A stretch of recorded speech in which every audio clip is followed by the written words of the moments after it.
Amen, amen. Yesu ashimwe cyane. Dukomeje cyane gushima Imana ikomeje kubana natwe umwanya w'ijambo ry'Imana. N'amahirwe akomeye cyane wowe ukurikirana iyi channel ya Urukundo TV, umudukubo Amour de Dieu, n'ubundi byose bivuga urukundo rw'Imana.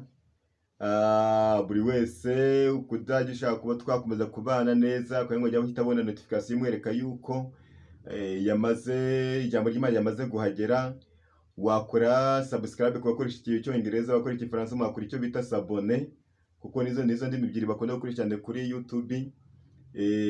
Maze kwa YouTube cyane kuba twabana cyane mu ijambo ry'Imana uko bukene uko bwije, ukaba wakora na like, ukaba washobora na commentaire, ukaba wakora na share cyane kugira ngo turusha cyane kuba twamenya ikijyanye n'ubwiru bw'ijambo ry'Imana. Rero ijambo ry'Imana cyane umutima ukomeye cyane utera imbaraga. Mureke dushima Imana rero kuri akanya tuyerekana akanya tugiye kubamo ngo Imana ziba natwe dushyikire muri byose.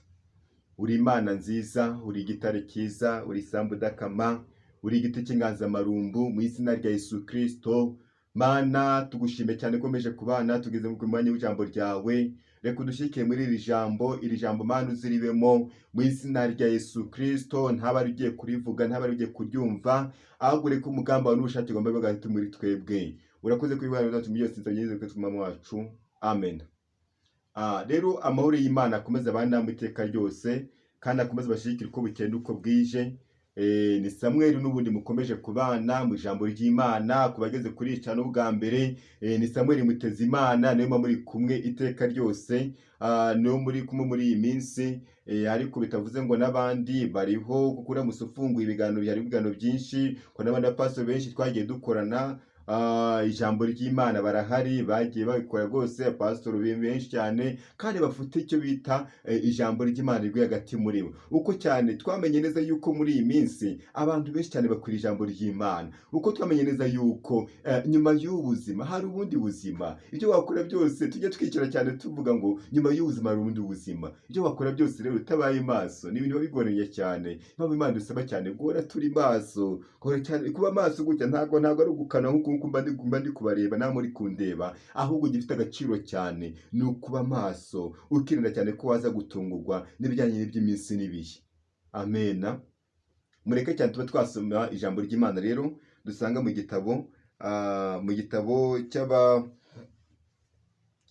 ijambo ry'Imana ryo tugiye gusoma dusanga mu gitabo cy'Abakorinto ba kabiri ku bice 5 burasoma ku murongo wa mbere kugera ku wa 5.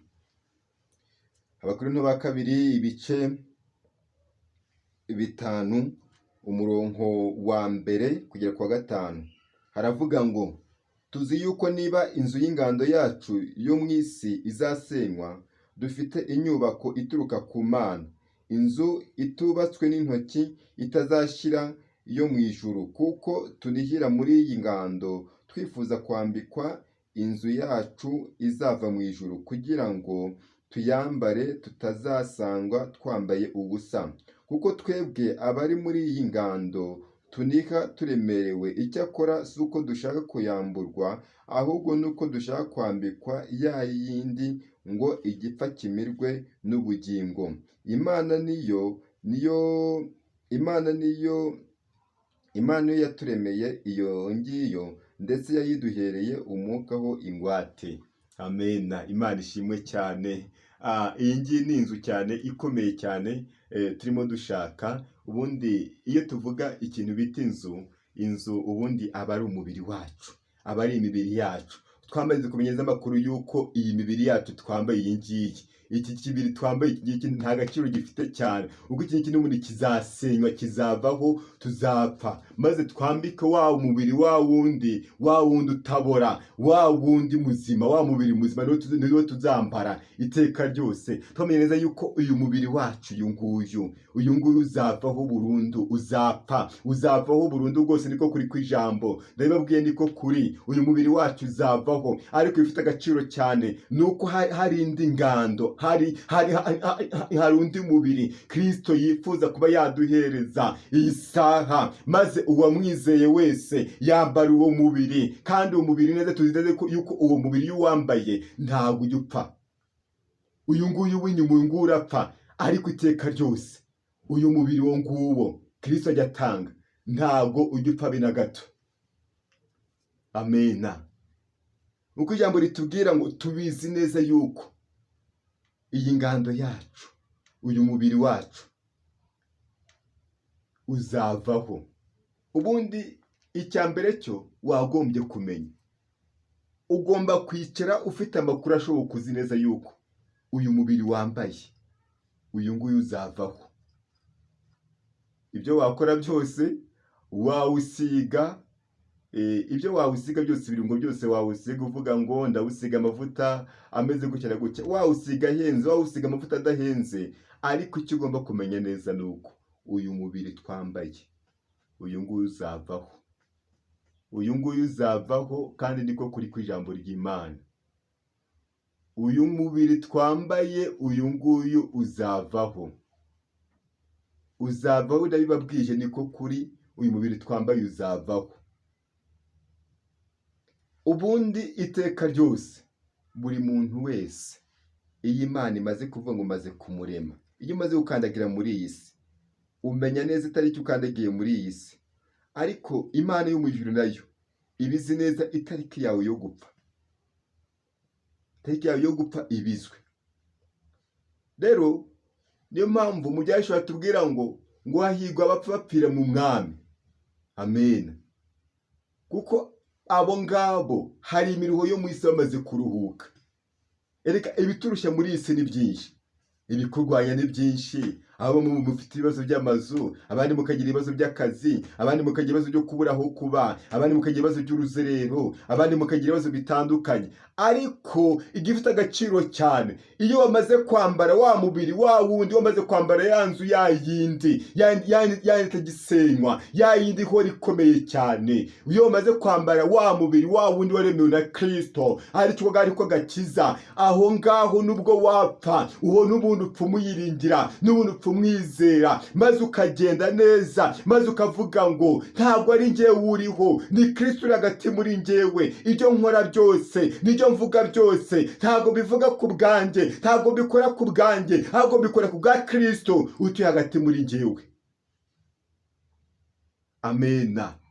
Mugomba kugira ibyiringiro, mukamenya neza yuko, tuzi neza yuko iyi nzu yacu, uyu mubiri wacu, ikibiri kizavaho, maze twambare undi mubiri utabora, undi mubiri utazigera unuka, undi mubiri utazigera wagira ikibazo runaka, undi mubiri utazakenera kuba wajya kuwuhagira, undi mubiri utazagira kuba wagira gutya na gutya, ariko hari undi mubiri tuzambara. Hari indi nzu bagomba gutwubakira, hari indi nzu tuzaba turimo, hari undi mubiri tuzaba turimo cyane. Uwo nguwo ni wa wundi Imana izakuremera, ni wa wundi Imana ikuremera iyo umaze kumwemera cyane, kumwami n'umukiza wawe, ukavuga ngo ntabwo ari njyewe uriho, ntabwo ari njyewe Samuel uriho, ntabwo ari njyewe Manuel uriho, ntabwo ari njyewe Sankara uriho, ntabwo ari njyewe Kanaka uriho, ahubwo ni Kristo uri hagati muri njyewe. Ibyo nkora byose, ibyo mvuga byose, nuko ari Kristo uri hagati muri njyewe. Niyo mpamvu nabagira inama, mwirinde cyane ko mwahindurwa n'iminsi, mwahindurwa cyane n'ibihe, ahubwo hindurwa cyane ijambo ry'Imana. Aho ugiye hose ugenda uzi neza yuko isaha runaka ushobora kuba wataha, ukabanza ukibaza wa muntu wa wundi w'imbere, wa mubiri wundi, wa wundi utabona abandemeye, umeze gute? Icya mbere cyo mbabwira, nk'uko uyu mubiri wacu, nk'uko ikasike yacu y'inyuma, nk'uko ikenera neza yuko yashobora kurya, yashobora kuba yakwambara, yashobora kuba yakwisiga, yashobora kuba yamera neza, yashobora kuba wayuhagira, ni nako na ya yindi y'imbere n'ubundi niko ukenewe. Wa muntu w'imbere nawe niko bakeneye ko wamuhagira maze ukamwoza, maze ukaba wamusiga amavuta meza, yayandi ahumura neza nawe akaba yayabonaho. Ariko icyo dufite cyane muri iyi minsi, turimo turasiga cyane ingiye inyuma, ariko ukamara gupfa ugasanga iteka ryose aho ugiye biragatsindwa cyane ko waba warumvise ukuri kw'ijambo ry'Imana, ariko ukazisanga muri wa muri udashira. Ariko icyo ngusabira muri amasaha, nanjye nisabira, nuko twazabana neza muri bwa bwami budashira, muri bwa bwami iteka ryose, kwa bandi bahora bihimbaza Imana iteka ryose. Nicyo kintu najya kwifuza cyane. Amena. Tuzi neza yuko iyi nzu yacu iyi ngiyi twambaye, uyu mubiri wacu, amena, izasenywa kandi izasenywa. Ariko hari indi nzu itubatswe n'amaboko y'abantu, hari indi nzu itarigeze yubakwa n'umuntu runaka, ntabwo yigeze yubakwa n'umuvandimwe wawe, ntabwo yubatswe n'umubyeyi wawe. Iyo nzu ni inzu yubatswe mu ijuru, ari inzu yubatswe n'ijuru ari kubera wowe. Amen. Muri make, hari indi nzu bakuremeye, hari indi nzu bakubakiye iyi saha. Amena. Iyo nzu itazashira habe n'umunsi n'umwe. Kuko icyambere cyo ubundi iyo turi muri iyi nzu yacu isanzwe yo muri iyi si, iyo turi muri ubuzima bwacu, turi muri uyu mubiri, dore cyane tunihwa n'ibibazo bitandukanye, byinshi bitandukanye. Ariko humura, isa nakubwira ngo humura, hari inzu idasanzwe, hari inzu cyane cyane nziza cyane Imana yakubakiye. Ntabwo ubundi uniha atari ko wifuza kuba wava muri iyi si, ariko uba wumva wifuza cyane kuba wakwakira cyane ya nzu yindi nziza, yindi Imana yaguteguriye. Amena. Niyo nzu uba wifuza cyane mu buzima bwawe bwa buri munsi. Amena. Gusa iyo dusomye ijambo ry'Imana ahangaha muri Timoteyo wa kabiri ku bice 2 ku murongo wa 19 hari amagambo avuga ngo, nyamara urufatiro rukomeye rw'Imana ruracyahagaze, rwanditseho iki kimenyetso ngo Uwiteka azabe, kandi ngo umuntu wese uvuga izina ry'Uwiteka ave mu bidatunganye. Amena. Nyamara urufatiro rukomeye rw'Uwiteka Imana yacu ruracyahagaze, ruracyariho, rwanditseho aya magambo avuga ngo ti Uwiteka azabe.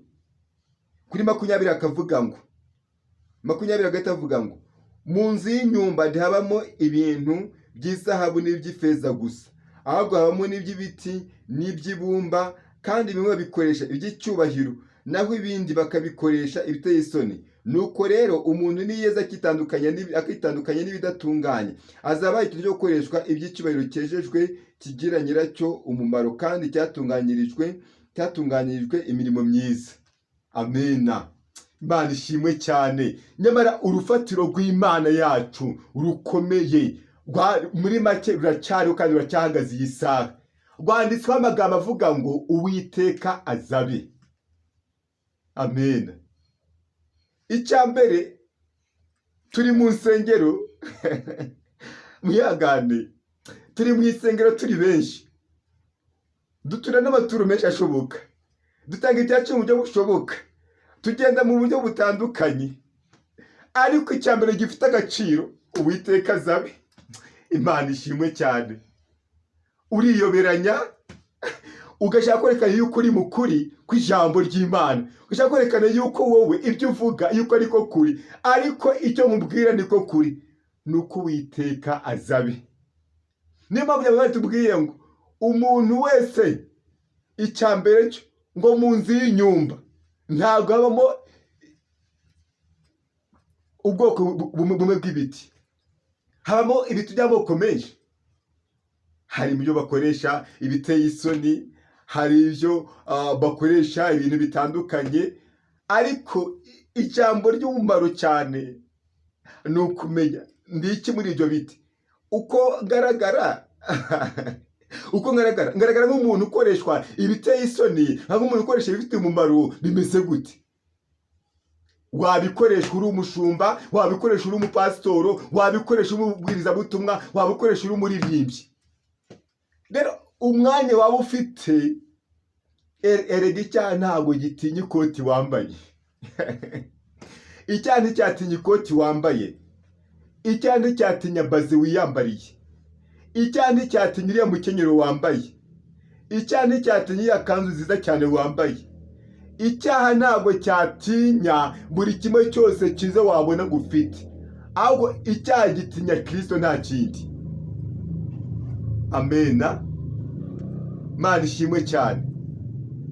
Mu nzu y'inyumba ntabwo habamo iki byo gukoreshwa ibintu by'ubwoko bumwe, ahubwo habamo ibyo gukoreshwa ibintu by'amoko menshi. Igifite agaciro cyane, banza wibaze iyi saha, njyewe ndi kubaka gute? Nubatse kuri Kristo koko by'ukuri? Banza ubyibaze cyane, banza ubitekerezeho. Uko yabonye gatubwira ngo umuntu niyiyeze akitandukanya n'ibidafite umumaro, uwo muntu azaba abaye uwo gukoreshwa iby'agaciro. Iyo umaze kwitandukanya cyane n'icyaha n'igisa nacyo, uzaba umaze kumera nk'umuntu wo gukoresha iby'agaciro iteka ryose. Imana irashaka yuko tuba gukoresha iby'agaciro, apana guhora turi mu buretwa bwa Satani. Mu minsi yashize hari umusore umwe twari turimo tuganira, umusore umwe arambwira ngo bwana Pastor Sam, mfasha rwose, ntabwo ni umupasitoro excuse, we yabivuze gutyo yire muri sansi yo ko umuntu ayita umuntu kwiyumva yishakira. Ntabwo ni umupasitoro, ndi umukristo usanzwe. Noneho aramuvuga ngo bwana Pastor Sam, wamfasha cyane rwose, kuko twebwe ubu ngubu Satani ahora dukoresha uburetwa budasanzwe, ahora dukoresha uburetwa bw'ubusinzi, adukoresha uburetwa bw'ibyaha. Ariko ikibazo uwo muntu yari afite cyane ni kugira ngo abivemo, cyabaye ikibazo gikomeye cyane. Ariko nawe uzi neza uburetwa Satani arimo aragukoresha. Wasanga utarimo urakora uburetwa bw'ubusambanyi, ariko urimo urakora uburetwa bw'amagambo. Rero niyo mpamvu ijambo ry'Imana tubwiye ngo buri wese yirinde ukuntu ari kubaka kuri urwo rufatiro. Kuko icya mbere cyo, Uwiteka Imana nyir'ijuru yatubwiye ngo Uwiteka azabe icyo akora. Urufatiro rw'Uwiteka ruracyariho, kandi rwanditseho amagambo avuga ngo Uwiteka azabe. Muri make igifite agaciro cyane, buri wese nareba ukuntu yabanza kwivana mu bidafite umumaro byose byamubonekaho, maze baze uvuge ngo Uwiteka azabe. Baze yibaze, iyi se ibyo ndi gukora binezeza Uwiteka? Iyi se ibyo ndi kuvuga binezeza Uwiteka? Iyi se uko ndi kugenda binezeza Uwiteka? Ubanze uvuge ngo njyewe kanaka ndiki se? Ndiki imbere y'Imana? Ariko banza urebe ukuntu wabanza kunezeza Imana. Banza yibaze cyane, Uwiteka ari kundeba neza koko? Uwiteka ko arankunze muri iyi minsi? Uwiteka ko ndimo ndakora ibyo Imana ishaka? Amena. Urufatiro rw'Imana ruracyariho, rwanditseho amagambo avuga ngo Uwiteka azabe. Urasambana, ariko Uwiteka arakuzi ko uri umusambanyi. Uri umurozi, ariko Uwiteka arakuzi ko uri umurozi. Ariko urakiranuka, ariko Uwiteka arakuzi ko ukiranuka. Ibyo ukora byose Uwiteka arakuzi. Niyo mpamvu iteka ryose ijambo ry'Imana yatubwira ngo n'ubundi nimureke amasaka n'urukungu byose bikurira hamwe, maze nyir'umurima naze wenyine azirobanurira. Niko bigenda. Niyo mpamvu iteka ryose amasaka n'urukungu byaje mu nsengero zitandukanye, maze bikinjira mu nsengero bakora ibintu byinshi cyane bitandukanye babaza Imana. Ariko igifite agaciro cyane, Uwiteka azabe gusa. Byo wakora byose Uwiteka azabe. Wakiranuka utakiranuka, Uwiteka azabe. Rero gukiranuka ni inyungu zawe, ntabwo ari inyungu z'Imana. Reka kuba wakizwa ni icyaho rwose, kuko Imana iteka ryose ihora yejejwe. Iteka ryose Imana ni iyera. Rero igifite umumaro cyane, banza ibibazo cyane muri amasaha, uko ndi kugenda ndi mukuri ku ijambo ry'Imana? Njye ndi kuvuga ndi mukuri ku ijambo ry'Imana? Nigute gifite agaciro? Nta kintu rwose, nta kindi kintu wakora. Ibyo wakora byose n'umwete wawe wose, ntabwo byabasha kuba byaguhindura ngo ubu Imana ishaka, kiretse kuba wakwizera gusa muri ariya maraso. Muri make amagambo yose turi kuvuga cyane ni ijambo ryo kwizera. Banza wizere muri ariya maraso, uyasabiremo imbabazi. Imana ntabwo yita cyane ku gihe umaze. Ushobora gusanga umaze n'imyaka 50 mu itorero ariko Kristo atakwemera. Ariko igifite agaciro cyane, urufatiro rw'Imana rurahari kandi rurahari. Iyi saha rurahari, ruvuga ngo Uwiteka azabe. Umuntu wese ushaka kuba yavuga izina ry'Imana nave mu bidatunganye, akora ibijyanye n'Imana ishaka. Banze bibaze cyane, banze bibaze, ndi mu itorero, ndi iki mu itorero? Ntabwo ndi wa wundi barimo barakoresha ibidafite agaciro. Kuba watura ntabwo bizakugira umwana w'Imana, niko kuri nta bindi. Kuba watanga icyacumi ntabwo bizagize kugira umwana w'Imana. Ntabwo uzagirwa umwana w'Imana ikintu runaka, ahubwo uzagirwa umwana w'Imana nuko witondera ijambo ry'Imana, ukaryubahiriza, ukarigenderamo. Amena. Reka dusome cyane ijambo ry'Imana, turi kugera ku musozo. Dusanga mu Baheburayo, igitabo cy'Abaheburayo ku bice 11 ku murongo wa 13 na 16. 11:13 haravuga ngo abo bose bapfuye bakizera, batarahabwa ibyasezeranyijwe, ahubwo babiroraga bikiri kure, bakabyishimira, bakavuga ko ari abashyitsi n'abimukira mu isi. Abavuga batyo baberekana yuko bashaka gakondo. Iyo baba barakumbuye iyo bavuyemo, baba barayibonye, baba barabonye uburyo bwo gusubirayo. Ariko none barashaka gakondo irusha icyo gihugu kuba cyiza, ariyo mu gihe. Nicyo gituma Imana kubw'isonzo kwitwa Imana yabo, kuko yabiteguriye umudugudu. Amena. Jambo ry'Imana ratubwira ngo abo bose bapfuye bakizera, batari bahabwa ibyasezeranyijwe, ariko iteka ryose bahoraga babireba, bakabirora nk'aho biri hafi cyane. Niko bari bameze. Bituma bumva bifuza kuba bajya muri icyo gihugu bari kubona mu ibyo bintu bimeze gutyo. Bumva mu isi rwose kumwita umuturage w'isi ntacyo bimubwiye. Bumva nta kintu bimubwiye kuba wamwita umuturage w'isi. Bumva igifite agaciro cyane kuri we nuko wamwita umuturage w'ijuru. Imana ishimwe cyane. Erega nawe wa umuturage w'ijuru uri no mu isi bikanakunda. Mu gihe ukora iby'Imana ishaka, mu gihe ugenda mukuri ku ijambo ry'Imana, uri umuturage w'ijuru rwose kandi uri no mu isi. Kandi uko ni ukuri ku ijambo. Iby'Imana ishaka rero nuko abantu bakizwa. Iby'Imana ishaka nuko abantu bezwa, bakaba mudafite umumaro. Ukemera Kristo akaba yakuyobora nk'umwami n'umukiza wawe.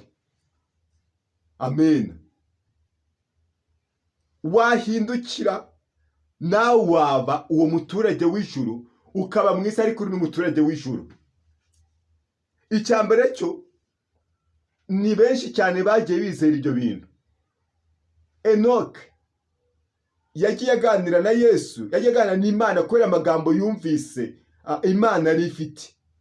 Yumva adashaka kuba yakomeza kuguma mu isi. Agendana n'Imana imyaka hafi 100 maze yumva arakumbuye. Afata bazavuga ngo hoya, ngomba kwigira iriya hirya rwose muri iriya gakondo yanjye, ngajya kuyituramo. Yesu yumva ngo ngiye kwitura muri gakondo yanjye nta kindi.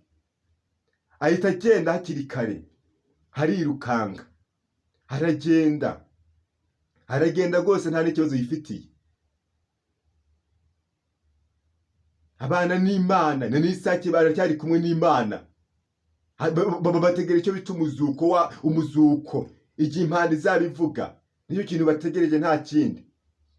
Ariko abapfuye bapfiriye muri Kristo nibo bafite amahirwe akomeye cyane. Nubwo atari cyigisho turimo twigisha kuri iyi saha, tuzakigishaho n'ubundi minsi iri imbere. Ariko iyo ufite agaciro cyane nuko ugomba kumenya neza yuko nyuma y'ubuzima hari ubundi buzima.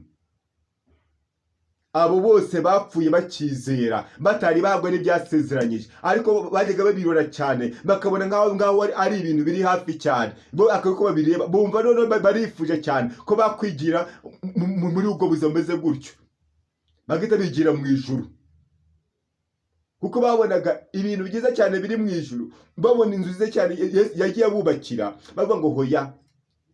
Niyo mpamvu Aburahamu imyaka yose yabaye mu isi yayimaze yose yibera mu mahema, yanga no kubaka kubera kwizera Uwiteka. We hari ibyindi arandi maso yaramaze kubona. Nawe niyo mpamvu nkwifuriza muri amasaha ko Kristo kwagoye akaguhereza andi maso mashyashya. Uko yaguhereza amaso mashyashya uraza guhita ureba, amaso yawe atahumuka neza, uhita umenya neza uvuga ngo burya nyuma y'ubuzima hari ubundi buzima.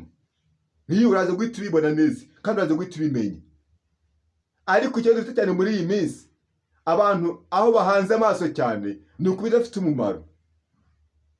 Banze wongere cyane, wongere wite cyane kuri bya bintu by'umwuka wera, wongere wite cyane kuri bya bintu bifite agaciro. Amena. Bapfuye bizeye batarahabwa ibyasezeranyijwe, babyizeraga ngaho biri hafi. Amen. Niyo mpamvu natwe hari ibyiringiro twagombye kugira by'abana b'Imana. Ni ukuri mu ijuru harahari, ijuru rirahari, kandi izagirwamo n'umuntu wihanye ibyaha, izagirwamo n'umuntu wese wejejwe neza, niwe ugomba kuzajya mu ijuru. Ibyo ukora byose menya neza yuko uyu mubiri wambaye, iyi kasike umubiri wambaye umubiri wambaye nguyu w'inyuma, uyu nguyu uzabora, ntacyo uzaba ukimaze. Iyo ufite agaciro cyane wa muntu w'imbere, wa wundi w'agakiza, niwe muzajyana. Niyo mpamvu uyu muntu afite ibyo byiringiro, aremera akibuze cyane igisano cyose, aremera akavuga ngo nzaba mukuri ku ijambo ry'Imana, maze rwose Imana y'ubwayo ikajya ivuga ngo mfite umuntu wanjye namaze kumenya. Ubwo si isaha Imana n'ubundi urubanda rw'ibiza Imana yahita yiratira ngo mfite abantu mu isi babigenzamo neza, bameze neza nta kibazo, mu bintu y'agakiza bahagazemo neza. Urumva wowe koko ukuntu umeze, urumva Imana yagutangira ubuhamya? Baze wibaze cyane, banze ubitekerezeho. Urumva yagutangira ubuhamya? Igifite agaciro cyane nuko wakwisubiraho, cyane, maze Kristo akongera kwinjira muri wowe, maze Kristo akongera kubera umwami n'umukiza, maze ukongera ukaba uw'umumaro imbere y'Imana. Amena. Turi ku ijambo rivuga ngo icyo mugomba kumenya neza nuko iyi nzu yacu yo mu isi izasenywa. Ibyo wakora byose, iyi nzu yacu yo mu isi izasenywa. Ahubwo ibaze, iyi nzu yo mu isi nimara gusenywa, byibuze yayindi yo mu ijuru urayifiteyo? Baze wibaze cyane, icyo ni ikibazo gikomeye cyane ugomba kwibaza.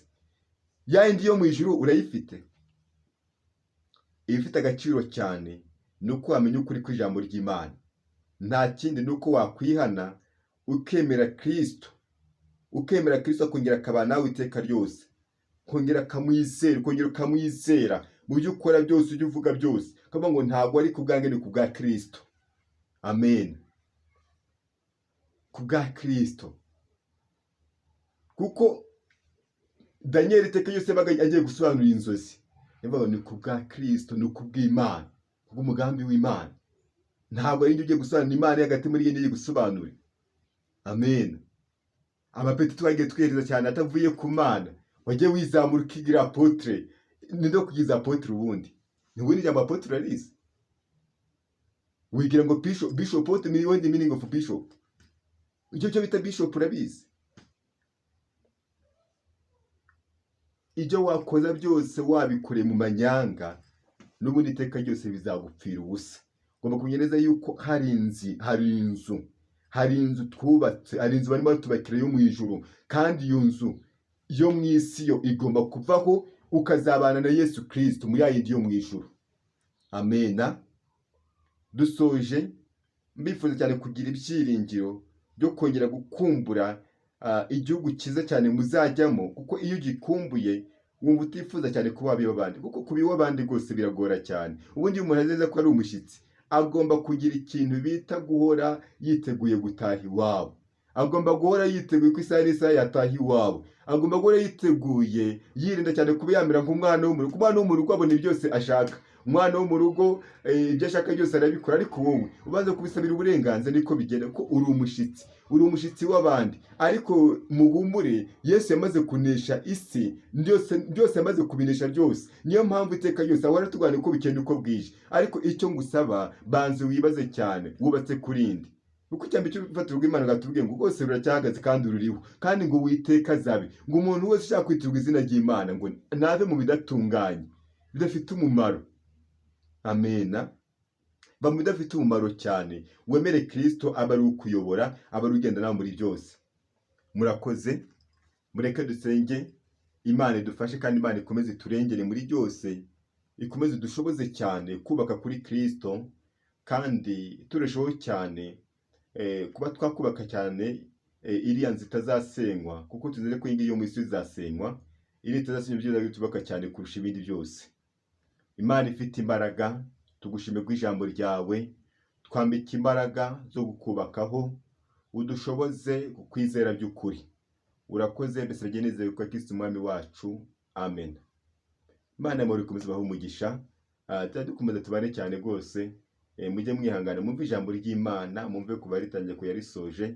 Byo byiza cyane kuko birabafasha cyane, kandi bizagiye bahereza tere n'imbaraga, kuko n'umutsima ukomeye cyane batiri kwakira. Imana y'amahoro ibahe umugisha. Shalom shalom. Turacyari kumwe rwose. Imana ikomeze ibashyigikire cyane. Wumva yifuza kuba yagira ikintu cy'igitekerezo cyangwa agira ibyo yafasha, wakoresha cyangwa ujya byakagira ibyo ushaka kubaza, ashaka guha amasengesho yawe ku giti cyawe, wumvise ikiganiro, wakoresha nimero 078827722180. iba no kuri WhatsApp. Washyiraho na kode ya 250 ugakomeza gutyo. Imana y'amahoro ibahe umugisha. Shalom shalom, turi kumwe. Ciao ciao.